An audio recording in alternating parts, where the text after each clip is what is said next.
Halo, Assalamualaikum warahmatullahi wabarakatuh. Nama saya Kiki Deka Krisnovita, NIM 21440140104, jurusan PGSD dari kelas J Pendidikan Pancasila, dengan dosen pengampu Bapak Ludovikus Baumann Swadung, SPD, MPD. Video kali ini bertujuan untuk melengkapi tugas pendidikan Pancasila, yaitu sebagai tugas 2. Tugas kali ini yaitu mereview materi yang telah diberikan oleh Bapak Ludovikus Baumann Swadung. Dengan materi yang saya pilih untuk direview yaitu materi dalam pertemuan 3 mengenai topik materi menggali sumber historis sosiologis politik pendidikan Pancasila dan membangun argumen tentang dinamika dan tantangan pendidikan Pancasila. Pertemuan 5 mengenai topik materi kesejahteraan Pancasila setelah kemerdekaan, dan pertemuan 6 mengenai materi Pancasila menjadi dasar negara. Langsung ke pembahasan pertama. Pada materi pertemuan 3 dengan materi kuliah menggali sumber historis, sosiologis, politik, pendidikan Pancasila dan membangun argumen tentang dinamika dan tantangan pendidikan Pancasila. Topik materi pertama yaitu menggali sumber historis, sosiologis, politik, pendidikan Pancasila. Yang pertama yaitu saya ingin menjelaskan mengenai sumber historis pendidikan Pancasila. Sumber historis pendidikan Pancasila adalah sumber pendidikan Pancasila yang lahir berdasarkan perjalanan panjang dari masa kerajaan, kolonialisme, dan masa kemerdekaan. Pancasila bersumber dari bangsa Indonesia, yang artinya bangsa Indonesia adalah materialis Pancasila. Yang kedua yaitu sumber sosiologis pendidikan Pancasila. Sumber sosiologis pendidikan Pancasila adalah sumber pendidikan Pancasila yang diharapkan dapat memandang kehidupan manusia atau sosiologi dengan nilai-nilai yang terkandung dalam Pancasila dengan arif dan bijaksana. Dalam pandangan sosiologi, masyarakat dalam tempat, ruang, dan waktu yang sama memiliki kesamaan nilai-nilai tertentu. Sosiologi dipahami sebagai ilmu tentang kehidupan antar manusia. Di dalamnya mengkaji antara lain latar belakang, susunan, dan pola kehidupan sosial dari berbagai golongan dan kelompok masyarakat. Di samping itu juga mengkaji masalah-masalah sosial, perubahan, dan pembaharuan dalam masyarakat. Yang ketiga yaitu sumber yuridis pendidikan Pancasila. Sumber yuridis pendidikan Pancasila adalah salah satu sumber pendekatan utama dalam pengembangan atau pengayaan pendidikan Pancasila. Dalam sumber yuridis, kesadaran hukum tidak semata-mata mencakup hukum perdata dan pidana, tetapi juga hukum tata negara. Ketiganya membutuhkan sosialisasi yang seimbang di seluruh kalangan masyarakat sehingga setiap negara mengetahui hak dan kewajiban, karena keseimbangan antara hak dan kewajiban akan melahirkan kehidupan yang harmonis. Sebagai bentuk tujuan negara mencapai masyarakat yang adil dan makmur. Yang terakhir yaitu sumber politik pendidikan Pancasila. Sumber politik pendidikan Pancasila adalah pola pikir masyarakat dan bangsa Indonesia. Pastinya tidak jauh dari 5 sila Pancasila dalam dunia politik, semestinya juga berdasarkan nilai Pancasila. Pandangan berpolitik sesuai Pancasila yang harus dimiliki sesuai lapisan masyarakat, terutama para pemimpin.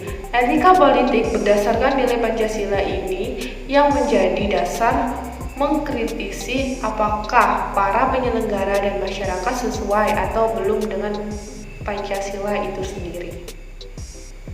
Materi kedua yaitu membangun argumen tentang dinamika dan tantangan pendidikan Pancasila. Yang pertama yaitu saya akan menjelaskan mengenai argumen tentang dinamika pendidikan Pancasila. Pancasila sebagai dasar negara lahir dan berkembang melalui suatu proses yang cukup panjang, mengalami pasang surut dalam pengimplementasinya. Upaya pembudayaan atau pewarisan nilai-nilai Pancasila dilakukan mulai awal kemerdekaan sampai sekarang. Namun, bentuk dari integritasnya berbeda dari zaman ke zaman. Pada mulanya, adat istiadat dan agama menjadi kekuatan yang membentuk adanya pandangan hidup. Pada 1 Juni 1945, barulah Pancasila disuarakan menjadi dasar negara. Pada 18 Agustus 1945, dimasukkan sila-sila Pancasila ke dalam pembukaan Undang-Undang Dasar 1945. Pada tanggal 17 Agustus 1945, bangsa Indonesia sepakat pengaturan kehidupan bermasyarakat, berbangsa dan bernegara berlandaskan Pancasila dan Undang-Undang Dasar.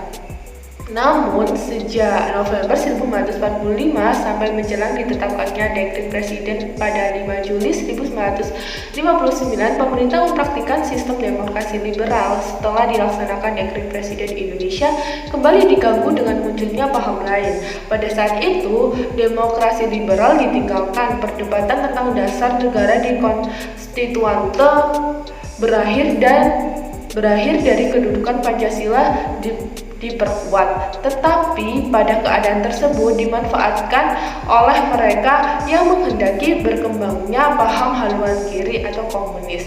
Puncaknya adalah peristiwa pemberontakan G30 SPKI.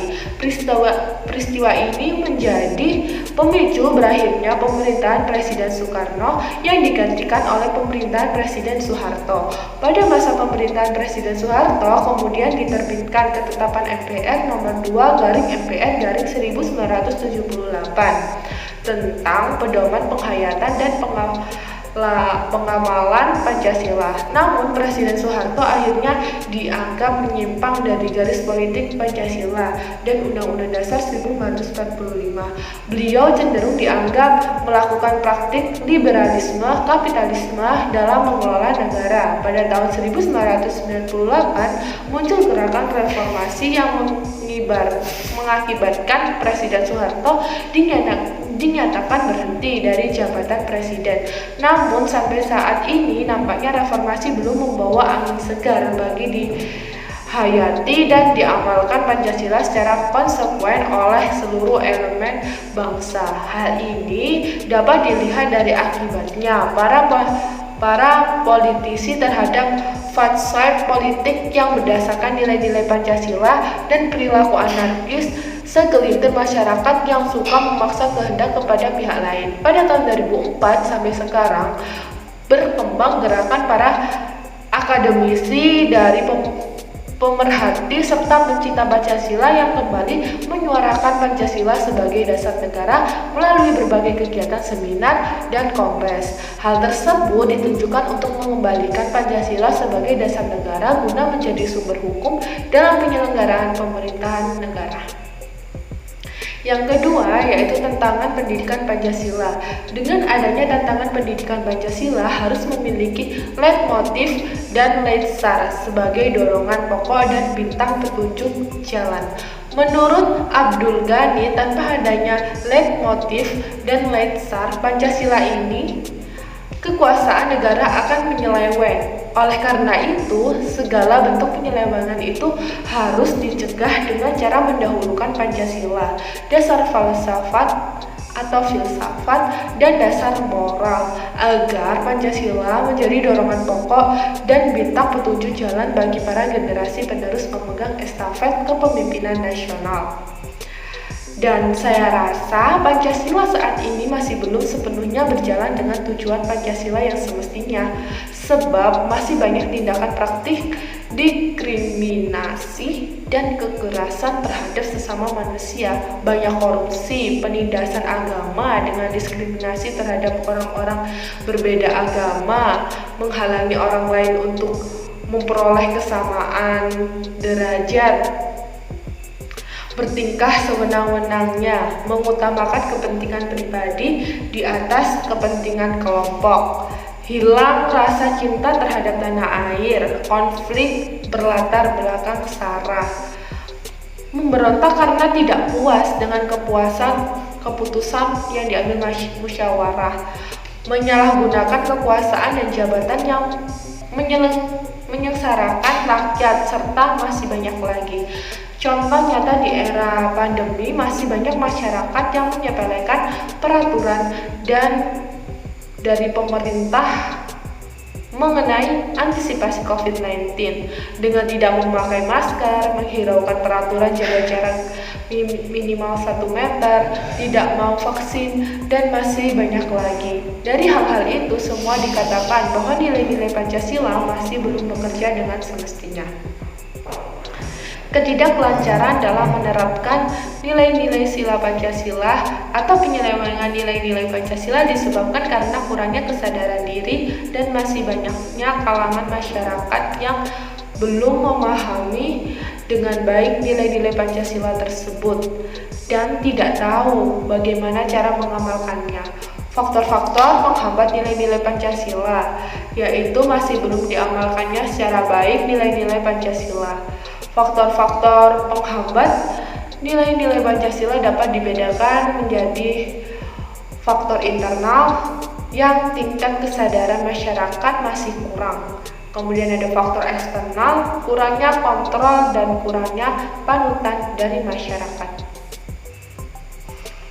Yang pada intinya nilai pendidikan berlandaskan Pancasila masih di atas kertas.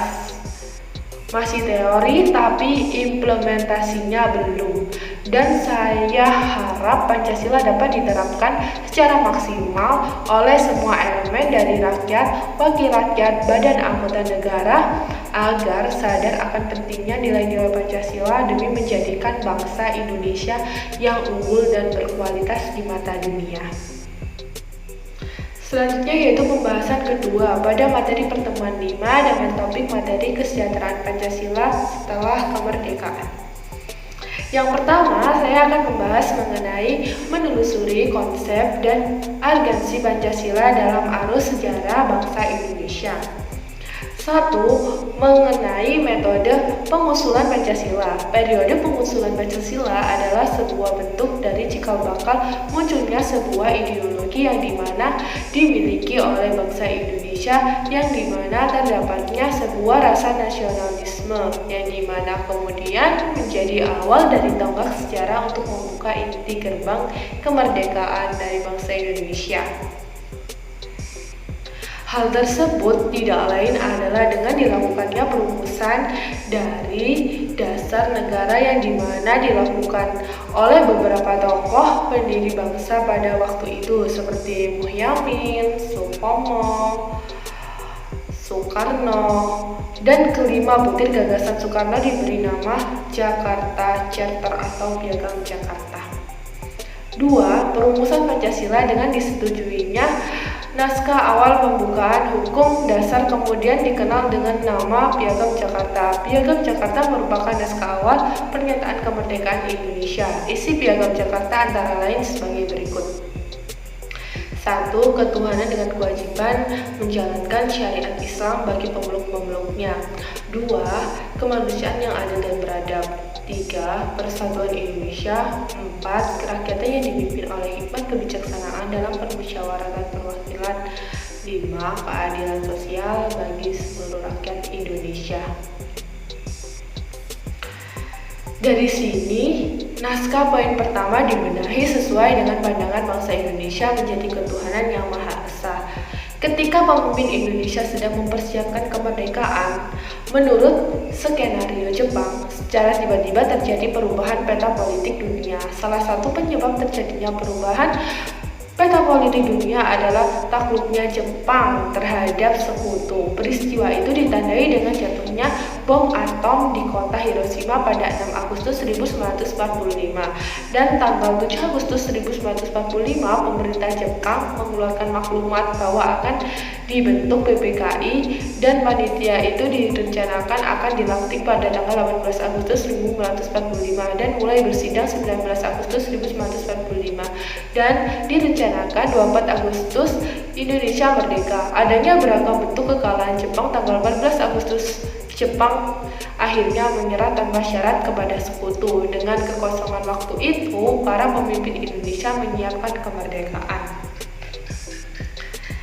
Yang ketiga yaitu pengesahan Pancasila. Tepat tanggal 17 Agustus 1945 Indonesia merdeka. Hari esoknya tanggal 18 Agustus Pancasila disahkan pada sidang PPKI bersamaan dengan Undang-Undang Dasar tahun 1945 Pancasila sendiri memuat pada pembukaan UUD 1445. Sidang PPKI yang meresmikan Pancasila ini dilangsungkan pada tanggal 18 Agustus tahun 1945. Pancasila dapat disebut sebagai 1. Pancasila sebagai identitas negara. Pancasila berfungsi sebagai identitas negara, juga disebut sebagai jati diri negara. Pancasila sebagai identitas nasional, yaitu sebagai kepribadian bangsa yang dapat mendorong bangsa Indonesia agar tetap berjalan sesuai relnya, tetapi tidak melawan arus globalisasi, melainkan bangsa menjadi lebih cermat dan bijak dalam menjalani dan menghadapi tantangan dan juga peluang yang ada. Yang kedua yaitu Pancasila sebagai kepribadian bangsa Indonesia. Pancasila disebut sebagai kepribadian bangsa Indonesia, artinya nilai-nilai ketuhanan, kemanusiaan, persatuan, kerakyatan, dan keadilan diwujudkan dalam sikap mental dan tingkah laku serta amal perbuatan. Yang ketiga, Pancasila sebagai jiwa bangsa. Maksud Pancasila sebagai jiwa bangsa Indonesia yaitu bahwa Pancasila berperan sebagai nyawa, sumber pandangan hidup, ideologi bangsa, bahkan ciri khusus bangsa Indonesia, di mana Pancasila itu didapat seiring dengan perjalanan sejarah bangsa Indonesia sehingga mampu membedakan antara ciri khas bangsa Indonesia dengan bangsa lainnya. Sehingga dapat dijabarkan kembali bahwa Pancasila sebagai jiwa bangsa Indonesia berarti setiap aktivitas, perbuatan, tindakan, serta pemikiran seluruh individu di Indonesia berdasarkan dan berpedomankan terhadap Pancasila. Ya, yang keempat yaitu Pancasila sebagai perjanjian luhur. Pancasila sebagai perjanjian luhur bangsa adalah Pancasila merupakan keputusan final bagi bangsa Indonesia yang harus diamalkan dan dilestarikan oleh seluruh rakyat Indonesia. Nah, dalam pembahasan materi kedua ini mengenai materi menggali sumber historis, sosiologis, politik tentang Pancasila dan kajian sejarah bangsa sudah saya jelaskan dalam materi pembahasan pertama tadi.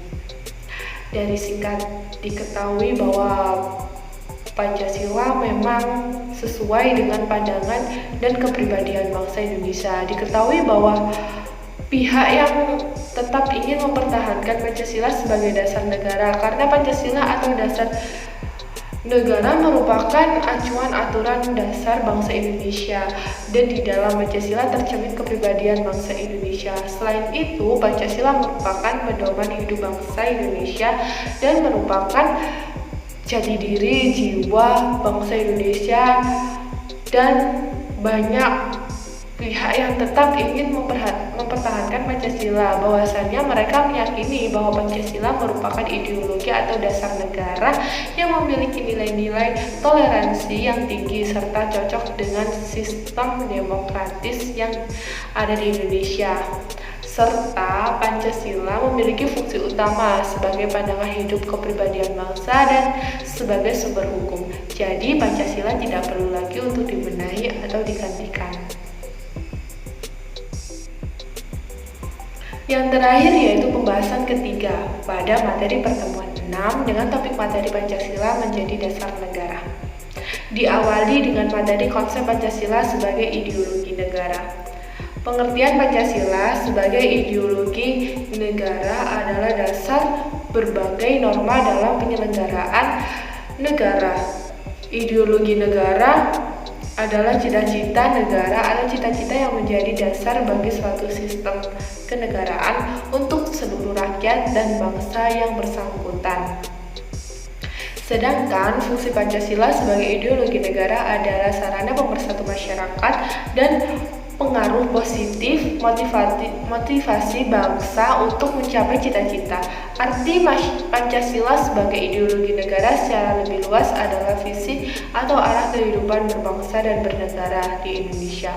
Visi tersebut adalah terwujudnya kehidupan yang menjunjung tinggi ketuhanan, nilai kemanusiaan, persatuan, kerakyatan, dan keadilan. Dikatakan ideologi, pada dasarnya ideologi memiliki corak antara lain sebagai berikut. Yang pertama yaitu seperangkat prinsip dasar sosial politik yang menjadi pegangan kehidupan sosial politik yang dikonformasikan dalam dokumen resmi negara. Yang kedua yaitu suatu pandangan hidup yang merupakan cara menafsirkan realitas serta mengutamakan nilai tertentu yang mempengaruhi kehidupan sosial, budaya, dan politik. Yang ketiga yaitu suatu model atau paradigma tentang perubahan sosial yang tidak dinyatakan sebagai ideologi tetapi berfungsi sebagai ideologi. Yang keempat yaitu berbagai aliran pikiran yang menonjolkan nilai tertentu yang menjadi pedoman gerakan suatu kelompok. Kemudian, fungsi ideologi terdiri dari struktur kognitif, orientasi dasar dengan membuka wawasan yang memberikan makna serta kejadian-kejadian di lingkungan sekitar. Norma-norma yang menjadi pedoman dan pegangan bagi seseorang untuk melangkah dan bertindak, bekal dan jalan bagi seseorang untuk menemukan identitasnya. Kemudian, materi urgensi Pancasila sebagai ideologi negara. Urgensi Pancasila sebagai dasar negara yaitu agar para pejabat publik dalam menyelenggarakan negara tidak kehilangan arah dan agar partisipasi aktif seluruh warga negara dalam proses pembangunan dalam berbagai bidang kehidupan bangsa dijiwai oleh nilai-nilai Pancasila. Pancasila sebagai ideologi negara menghadapi berbagai bentuk tantangan. Salah satu tantangan yang paling dominan adalah globalisasi. Urgensi Pancasila sebagai ideologi negara meliputi 1. Ideologi sebagai penuntun warga negara. Artinya, setiap perilaku warga negara harus didasarkan pada preskripsi moral. Contohnya kasus narkoba yang merebak di kalangan generasi muda menunjukkan bahwa preskripsi moral ideologis belum disadarkan kehadirannya. Oleh karena itu, diperlukan norma-norma penuntun yang lebih jelas, baik dalam bentuk persuasif, imbauan, maupun penjabaran nilai-nilai Pancasila ke dalam produk hukum yang memberikan rambu yang jelas dan hukuman yang setimpal bagi pelanggarnya. Yang kedua yaitu ideologis sebagai penolakan terhadap nilai-nilai yang tidak sesuai dengan Pancasila. Pancasila sebagai ideologi negara pernah mengalami berbagai guncangan dalam perjalanan sejarah bangsa Indonesia. Ada pihak-pihak tertentu yang ingin menggeserkan Pancasila dengan menggantikan ideologi negara. Sebagai contoh adalah kasus terorisme yang terjadi dalam bentuk pemaksaan kehendak melalui kekerasan. Hal ini bertentangan dengan nilai toleransi, berkeyakinan, hak-hak asasi manusia, dan semangat persatuan. Jadi, dapat diketahui bahwa ideologi sangat penting dalam menjalankan sebuah negara, karena ideologi merupakan kumpulan konsep bersistem yang dijadikan asas pendapat yang memberikan arah dan tujuan untuk kelangsungan hidup bangsa Indonesia. Ideologi merupakan fondasi berdirinya suatu negara Indonesia. Ideologi juga berfungsi untuk membenarkan kepercayaan yang didasarkan atas norma-norma moral. Ideologi juga berfungsi mengatasi berbagai pertentangan atau konflik atau ketegangan sosial. Dengan begitu, ideologi mampu membentuk solidaritas atau rasa kebersamaan. Maka dari itu, pentingnya ideologi bagi suatu bangsa adalah sebagai pemersatu keragaman ataupun keanekaragaman bangsa, misalnya dengan memakai semboyan kesatuan dalam perbedaan dan perbedaan dalam kesatuan. Jadi, dapat disimpulkan bahwa ideologi sangat penting dalam menjalankan sebuah negara. Tanpa adanya ideologi, negara akan tidak tertata dan hancur. Selain itu, tanpa adanya Pancasila, maka negara tidak akan memiliki dasar untuk mengatur pemerintahan dan penyelenggaraan negara secara baik dan benar. Sekian review dari saya pada video kali ini. Apabila ada salah kata, saya mohon maaf. Wassalamualaikum warahmatullahi wabarakatuh.